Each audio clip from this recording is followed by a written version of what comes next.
ہمیں یہ بتایا جاتا تھا کہ پاکستان اسلام کا قلعہ ہے. حقیقت معلوم پڑی تو غصہانہ نکلا. ہمیں یہ بتاتے تھے کہ ایک مسلم امہ ہے اور یہ سارے مسلمان ہمارے بھائی ہیں, ہمیں ان سب کا خیال کرنا ہے.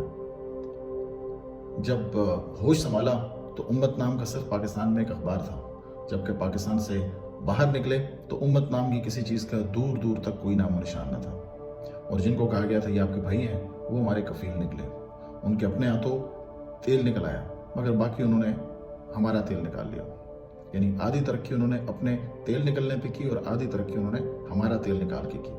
پھر ہمیں یہ بتایا گیا کہ بھائی عربی تو نکمے ہیں, نکٹو ہیں, تو کمکل ہیں, انہیں تو کام آتے ہی نہیں, انہیں تو ہماری ضرورت پڑتی ہے. شک تو گزرتا تھا کہ یار اگر ہم اتنے اچھے ہیں تو ہمارے اپنے ملک کا حال ایسا کیوں ہے, ہم کیوں اتنے ذلیل و خوار ہیں. بہرحال ہم نے شروع میں اس بات پہ یقین کر لیا. ہم نے کہا ہم بڑے اچھے ہیں اور ان کو کسی چیز کا پتہ نہیں ہے, اور ہماری بڑی حیثیت ہے.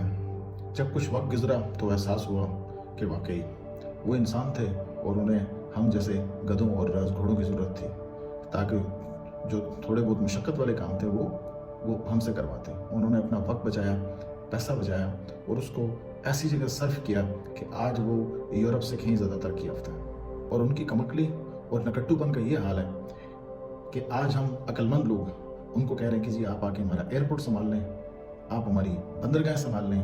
ان کے سامنے جا کے ناک رگڑتے ہیں, ان سے پیسے مانگتے ہیں, ان کے سامنے کشکول لے کے جاتے ہیں, مگر پھر بھی ہمیں شرم نہیں آتی. جن کے بارے میں ہمیں بتایا گیا کہ وہ مطلق العنان ہیں, ڈکٹیٹر ہیں, بادشاہ ہیں, وہ تو اپنے ملک میں رہے, انہوں نے تو سب کچھ اپنا ملک میں بنایا, وہ تو اپنے ملک کو کہیں سے کہیں لے گئے.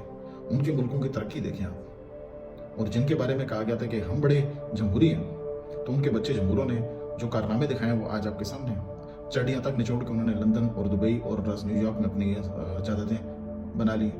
تو یہ ہماری جمہوریت کا حال ہے. جن کو دشمن کہا کرتے تھے وہ چھوٹے شیطان نکلے, اور جن پہ تکیہ تھا وہ سب سے بڑے شیطان نکلے.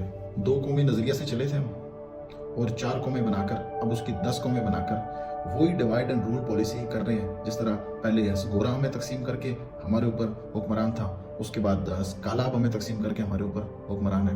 وہی غلام کے غلام, دھوبی کے کتے, نہ گھر کے نہ گھاٹ کے.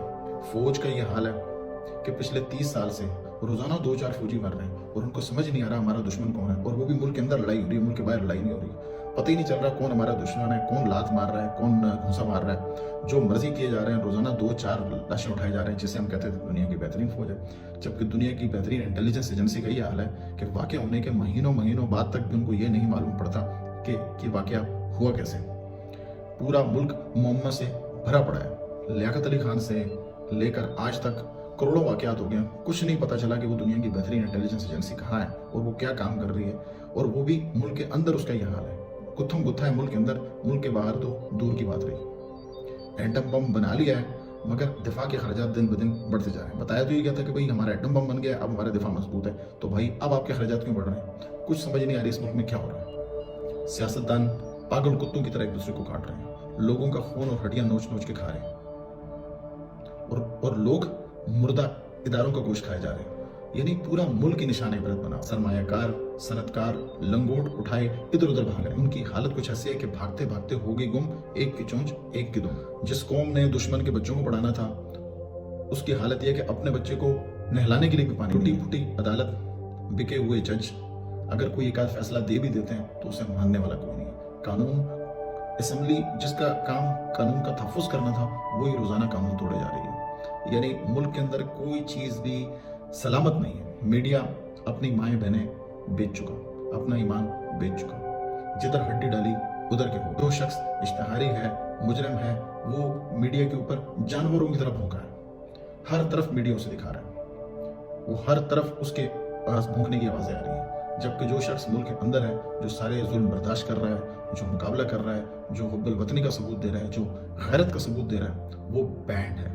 اس کے اوپر پابندی ہے. اس کی شکل نہیں دکھا سکتے, اس کا نام نہیں لے سکتے. یعنی لب لباب یہ ہے کہ بھائی مشرکین مکہ, بنی اسرائیل والے, وہ تو پھر کچھ کم سے کم کافر ضرور تھے, مگر اصول پسند تھے, غیرت مند تھے. میں جسٹیفیکیشن نہیں دے رہا, مگر وہ بیٹیاں بھی اس لیے دفناتے تھے کہ بھئی ہمارے گھر کی عزت کسی اور کے گھر کیوں جائے. وہاں مطلب وہ اتنا بھی برداشت نہیں کر پاتے تھے. غیرتی تھے، خاندانی تھے، سوچ سمجھ والے تھے، بس اللہ کی طرف سے ان کو ہدایت نہیں تھی، باقی کم سے کم ان کے اندر غیرت ضرور تھی۔ مگر پاکستان کی قوم کی جو حالت ہے، میں یقین سے کہہ سکتا ہوں کہ کوئی بھی پیغمبر اگر پاکستان پہ نازل ہو جاتا تو ہفتہ 2 ہفتے سے زیادہ گزارا نہ کر پاتا، اور بدعا دے کے اس قوم کے یعنی غرق ہونے کی بات کرتا اور اپنی جان چھڑاتا۔ اللہ پاک ہمیں ہدایت دے، اللہ پاک ہمیں عقل سلیم دے، اللہ پاک باقی دنیا کو ہمارے شر سے محفوظ رکھے، اور ہمیں انسان بننے کی، کیونکہ یہی ہمارا سب سے بڑا مسئلہ ہے، ہم انسان تو کبھی بنے نہیں اور ہم مسلمان بننے کی کوشش کرتے ہیں، تو نتیجتاً وہی ہوتا ہے جو آج ہمارے ساتھ ہو رہا ہے۔